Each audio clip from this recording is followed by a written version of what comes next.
there'll be some places where they cover more than one geographical area. So you can be a local business, but you might have two patches. So you might cover two towns that actually might be your cities that might be quite separate from each other. Or you might have branches in various areas. Is there anything you need to do with, say, Google Business Profile or on your site to try and handle those situations? Especially if you're successful and you start branching out, how do you cover that? That is a very great question. And if you ask, different people will give you different answers. And it's very difficult to give you a straight answer to that because Google, when it was like Google Places, Google hated when you had multiple Google Places addresses everywhere because you were cheating the system. So for every city you created a Google Places, then you show up SEO wise. Mm-hmm.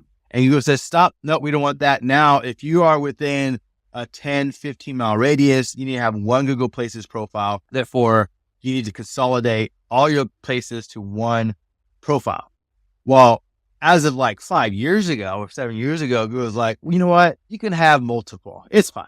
And so, right. So now you can have multiple locations. Now, for instance, if, I don't know how to do it in UK, but like, in Dallas, Fort Worth, this is a big metroplex area and people know that. So there's all these little sub cities like Plano, Richardson, Carrollton, Frisco, right? Well, you could technically have a Google business profile for each of those little sub cities. But if you do that, Google wants you to have an actual address. So you got to have an address. So you can't fake it anymore. And you can't use a virtual PO box address or a virtual office. It actually has to have an address. So the way Google does it now is when you create an account, you have to record a video you got to record outside the office, show your truck.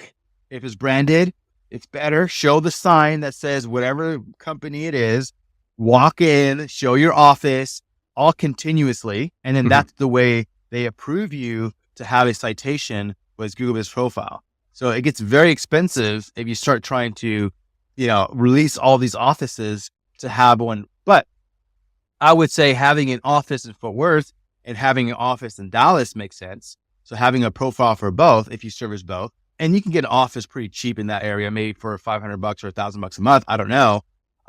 It'll be worth it because yes, it is important and Google will show you based off of those geolocations.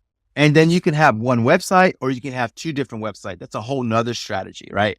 I am of the belief the way we practice is having two different websites because you're going to rank better when you have a website that only concentrates in the Dallas area, right? It's going to rank better than a website that concentrates on both because the companies that only concentrate on the Dallas area and they don't do Fort Worth, Google is going to rank them more because they see that you optimize it where 100 pages are all about the Dallas area versus 50% is Dallas and 50% is Fort Worth. So it's kind of like saturated with both. Right. Does that make sense? And so the more content that you can create about that particular area, you're going to rank better.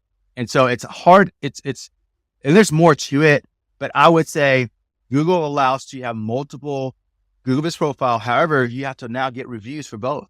And you have to now optimize both. Ready to grow your brand? Let Red Palm deliver results that matter.